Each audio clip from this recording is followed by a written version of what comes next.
Welcome to the video. I'm here with my two friends. I hope you guys don't mind if I just talk like I'm shooting the video and talk to you at the same time. So it's going to be a little trouble. Alright, so what we're doing is we're learning basics of UO Outlands being in the guild, the Tavern Guild. We're learning Tavern Guild basics. So the first thing we're going to do is we're going to double click this map table and check out what this does. So the idea of this video is I'm training two guys right now, and you as a new player are going to watch this video and learn from it. So my two friends, have you double clicked the map?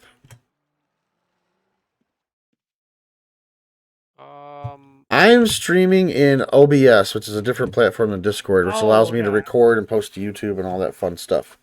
Alright, so have you double clicked the map? Yes. So as you see, we have weekly bonuses. And what the weekly bonuses are is once a week on Fridays at 5 p.m., everything changes for the week. Society jobs changes, and we'll talk about that later. Factions change. You get paid for factions. And also, the weekly bonuses change. So as you can see, they have 2 days and 23 minutes left. If I click Activated Guild Favors, I can see the bonuses that the guild provides on top of what the server provides. So have you guys both clicked Activated Guild Favors and seen what does it say that our buff is for the guild? Mausoleum? Mausoleum. 25% rare loot chance. So if you farm a Mausoleum, you get 25% rare loot. What you want is Nucero, because what you want is experience. What you need to get is a Codex and an Aspect. Do you guys know what a Codex and an Aspect is? No. So we just started playing 3 days ago. We're going to talk about what a repair bench is. What a repair bench is you're going to double click the repair bench and it's going to fix your gear, and it's going to tell you how many pieces of gear it fixed in the bottom left. Me, myself, and Irene here, I just repaired 7 items. You need to do this once a day. So you just double click the repair bench, and if you don't have anything, it'll tell you that. If you do have anything, it'll tell you how much. Right next to the repair bench, we have something called the bank box. What the bank box does is it's going to record, it's going to show you exactly how much is in your bank. You can also put gold and checks into it, and it will deposit. So when you're in the guild, we do something called boss fights. And those boss fights give boss loot. And some of the boss loot is straight gold. So you might be overweight. So what you want to do is when we're distributing the gold, you want to wait right here next to the bank box, and then you can just dump it right in the bank box. So, what is distributing boss loot? Well, let's go talk about it. We're going to move upstairs inside the guild house to the 2nd level.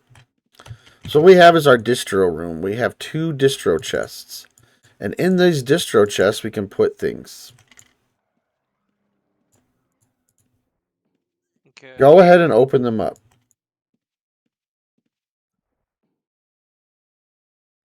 So I put 3 scrolls in here. We're going to pretend like these scrolls have different money values. So who should get all the money? Should I get all the money, or should you get all the money? Well, that's not fair for me to decide or for you to decide. So what we'll do is we'll let random chance decide. Okay? So we're all on the boss roll. Me, you, me, Asami, and Rastin Major? How do you pronounce your name, sir? Raceland. Raceland. Okay, so as you can see, there's 3 items in here that we want to split up. We're acting like they're different items. So I'm going to do distribute the chest. And I've distributed the boss loot. So say one was an air core, one was a water core, and one was a research note. This is how you get the loot fair and even. What it does is it goes to your bank if you're not in the guild house. If you're in the guild house, it goes to your backpack. When you get your boss loot, it's very important that you go bank it right away at the bank and then return to guild house. How do we return to guild house? Well, what we do is we want to mark a ruin down here in the courtyard, and then you can safely return to guild house anytime that you want. Guild house also has a feature called House Steward. What this does is if you say room, you can create a room. And that room is a safe place that only you can go, and you can have extra storage there. So when you mark a ruin to guild house, you want to make sure that you have a blessed ruin book to put it inside of, and I can help you guys get those, okay? Yeah, I don't have one of those. I have a ruin book to give you, and you just have to make 50k to get your blessed deed. And since you're helping me with my video, I think it's only fair that I buy each of you give each of you a blessed ruin book. How does that sound? So just stay with me to the end, and you're going to get a 70k value, okay? That's 70,000 gold straight to you. All right, so what the room steward does, you're going to type in the word room. What you can do is when your bank starts to get full, you can create a room and you get 2 weeks for free. I don't suggest you make it right away until you start having storage issues. And what you do is you say something called, I wish to secure this. By saying, I wish to secure this, you can just click right on a box and it will make the box be another bank box for you. And you can create 2 more bank boxes inside your room. You can also decorate your room and invite friends inside. You can friend all your characters on your alternate accounts to one room, and that's how you're going to create something called Essence. So we're going to cover one more thing, and then we're going to get back to codexes and aspects, okay? So we're going to come upstairs. It's a lot of information we're trying to pack in quickly because people don't like long videos, okay? We're pushing up, we're pushing up, we're pushing up. What this is this is the training room. This is actually the Aming Training Center. He donated a lot of his time and money to this guild, and I have made the Aming Training Center in his dedication. What we have here is a battle trainer that you can use to get your character up to 100 of any fighting skill. And you can also use this snooping thing to get your thief, snooping, and stealing to 100. That's how you gain snooping and stealing here. So, now we're going to go downstairs all the way to the courtyard, and we're going to talk about the rune books in the courtyard for a minute. Alright, what these rune books are, the green one is a points of interest. The yellow one is for the tamer. Tamer, come out here and look at this yellow one if your taming's not 100 or 120. See what this yellow one would be convenient for you? Oh my god. Oh. Alright, it just froze up wow. there. That's So embarrassing. what you do for each level. Yep, exactly. So up here we have something called the Witcher T-Map Collection. And what this is there's a T-Map just about everywhere around the world. So there's a program that you can get and you can install into your UO file, and it will tell you what T-Map point you're closest to. And then you can tell your friend where to recall to connect with you. And it would be one of these 200 points in the world here. Also, or 300, excuse me. Also, if you get a T-Map, this is how you do it. You do it with the Witcher T-Map books. We have the faction book all the way over on the right if you're interested in doing factions with us. We have a city book. We have a dungeon book. We have all the dock masters in case you're into boating. We have rags and arrows for restocking. We have the tamer book, and we have the points of interest book. This is our ruin library. This is our courtyard. Okay, so we're going to come back inside, and we're going to quickly start talking about aspects and how aspects work. The way the aspects works is they are your true level in UO Outlands. Your skills are just a base. They're actually nothing. Skills, everyone has skills. They're garbage. What is important is aspect. So if you don't have aspect, you're basically level 0. So we're going to open up aspect by saying bracket aspect, which is open bracket. That's how you do any command on Outlands, is open bracket. So we're going to type, or we can open up our paper doll and double click the pentagram at the very top of the paper doll. That is like a curved. You need the bracket. It's like right under backspace. You need the open bracket. But you can also just, for now, you just open your paper doll and double click the star, the pentagram at top.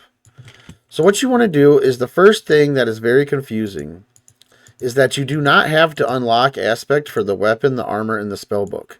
When you unlock any particular aspect, you get all 3. So it's a one and done. It's very confusing to most people, and they think you got to unlock all 3. So the main thing is you need to figure out which aspect you want. Seems like the one guy was a necro or a summoner, so you would want death or eldritch. The other guy seemed like a tamer, so you would want water or command. So what you're going to do is you're going to switch. Well, command is very expensive, my friend, and I wouldn't set your sights on that quite yet. You need 4 cores, and the cores are 200k a piece right now. Water cores are a lot cheaper, so you probably want to go with water to start. But I don't know, you and your personality, you might be a steak dinner guy who wants to go for command, and I'm all about that.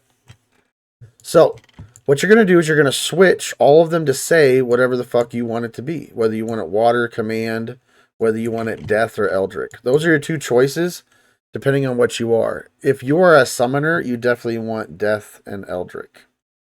I don't know what you are yet, but I assume that's what you are.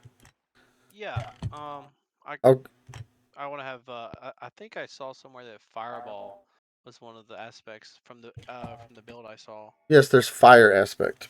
Okay, so you can actually browse through and see all the aspects by clicking the arrows if you don't know how to change the aspect by now. So make sure you're changing the arrow and changing them all to be the aspect that you want.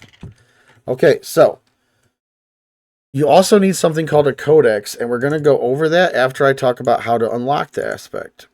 So the way that you would unlock the aspect, is you need 2 distills, 4 cores, and 1 aspect kit.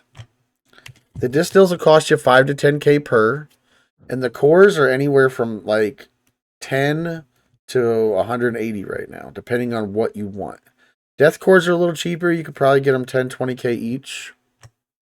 The whole market's kind of wiggly right now because you're joining at a weird time. Now, so to get an extract and turn it into a distill, you need alchemy. To get a MCD, which is a Mastercraft diagram, and turn it into an aspect kit, you would need, I believe it's tinkering or something like that. It's a crafting skill. In order to power the whole thing, you need something called charges. They're the little purple bullshit in the top left corner of your screen. The way that you get charges is you identify magical items that you've collected, and then you break them down using a sewing kit or a recycler. We have a recycler right at the guild house. I'm going to go ahead and grab a sewing kit out of my storage shelf and make some essence for the stream and give it to both of you so you can understand how it works. So I have what is called an ID wand. Now the best way for a new player to cheaply make essence is you make a second character who has item ID. That character has item identification, and its only purpose of item identification is to identify your magic items so that you can break them down and turn them to essence. The wand is just a free way to do it. So you can make an alternate character on one of your alternate accounts, and that character would give him 50 item ID, and then boom, you can go straight to town. You trade him in your room, by the way. You trade him all of your magical items, and he identifies all of your magical items and then breaks them down and hands you back the essence. So what I'm doing right now is I'm identifying 2 magical items. Now I'm going to open up my thing. I'm going to click begin recycling, and I'm going to click on the items. You can recycle the whole bag. You can recycle just magic items. You got a lot of choices. Take this essence. Take this essence. Where's the other guy? Here he is. What you're going to do with the essence is you're going to double click on the essence, and then you're going to target yourself. And then you're going to see the essence in what I like to call your butthole. Your butthole is just your aspect menu telling you how many charges you have. Basically, you can carry the item without carrying it. Asami, I need you to accept the trade by clicking the little blue box. Godkind, Asami, can you accept the trade? Do you see the trade window? I clicked it, and it doesn't really seem like anything is. You double click it, and then you click on yourself. Now you're going to open your aspect menu. Okay. Oh wait, maybe I need to refresh my aspect menu. Stop moving around. Yeah. Click, there you go. Double click the purple stuff and click on yourself. And then in the top left corner, you will have charges. Okay. Now, what is a codex? Codexes are these books that you get for every skill. Okay. So basically, like MCDs are called Mastercraft diagrams. And again, we get them from bosses. Okay. We take those Mastercraft diagrams, and you're going to need, the Tamer is going to need a Bestiary and a Fencing Codex. The Mage is going to need a Wizard's Grimoire and a Summoner's Tome. So you need to remember those things that I just told you so you can try to acquire them later, okay? Those things combined will make you stronger. Now, the good news about the Mastery Chain is you start unlocking links even before you own the chain. But the Codex and the Aspect, you need to have those before you start farming because you need to level them up. But you don't have money for them. Do you understand? So you have to get money to buy them. So the time that you're farming and you don't have anything to level, you're actually kind of wasting your farm in a little bit. So again, I'm going to help you today to try to get each of you a codex so you can start to really level yourself up. Okay? Yeah. So we've learned about Aspect, we've learned about Codex, we've learned about Mastery Chain, and how those are all in-game long-term grinds that you need to get started as soon as possible because you're not really playing the game until you do them. We learned about the bank box, we learned about the map and the buffs. Now come over here and check out the recycler. It's this blue box over here. This can kind of help you understand magical items a little bit. The way the recycler would work is it would dump into recycler only matching properties. I don't know. I'm not quite sure how the recycler works. I never use it. I just use a sewing kit. But I think you select the things that you want to keep or the things you want to recycle. It works one of the ways. You'd have to play with it a little bit and get it working for yourself. But it's a way to mass recycle and filter out the things you want to keep. Okay, so now we're going to talk about how to do bosses, okay? We're trying to get this video done as fast as we can. We're going to click Guild. So everyone's going to open up their paper dial. That's the picture of them. And you're going to click Guild. Now you're going to go to Dungeons. Whenever you farm in a dungeon, it actually drives up a boss meter. It doesn't tax you. It doesn't cost you. It simply tracks your gold intake. And when it gets halfway full, we can do a mini boss. And when it gets all the way full, we can do a big boss. And that's how you get those things, those MCDs and those cores and those extracts, so that you can create your aspect in your codex. It all synergizes. It all comes together this way. Now, if you have any lumberjacks or miners, we can go to page 2 out of 3 in the bottom left-hand corner, and you can click something called Trade Caravan.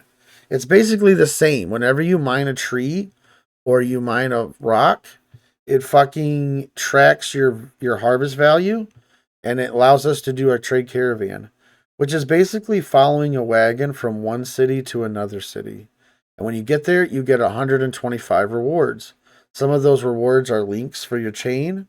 Some of those rewards are cores or treasure maps that give cores. So now we're going to talk about the Omniboss and what that is. The Omniboss is where we've done all the bosses and all the mini bosses. So there's 10 bosses and 10 mini bosses, right? We take all those links and put them into a book. And now we can go fight this big giant boss as a reward. And we can get gold links from it. Gold links are worth 3 million gold. Silver links are worth 7.5 million gold. And bronze link are worth 60k. So we just did an Omniboss today. We got 1 gold link and 2 silver. And we got like 25 fucking bronzes. Bronzes are good though. I'm wearing some bronzes now. Let me give you some example of what bronzes do. I have follower damage plus 9%. I have meditation rate plus 2%. I have spell damage plus 1.87%. And I have melee aspect chance plus 0.5%. You know what? That one's probably bad for me. I could probably give that to somebody else. Okay, so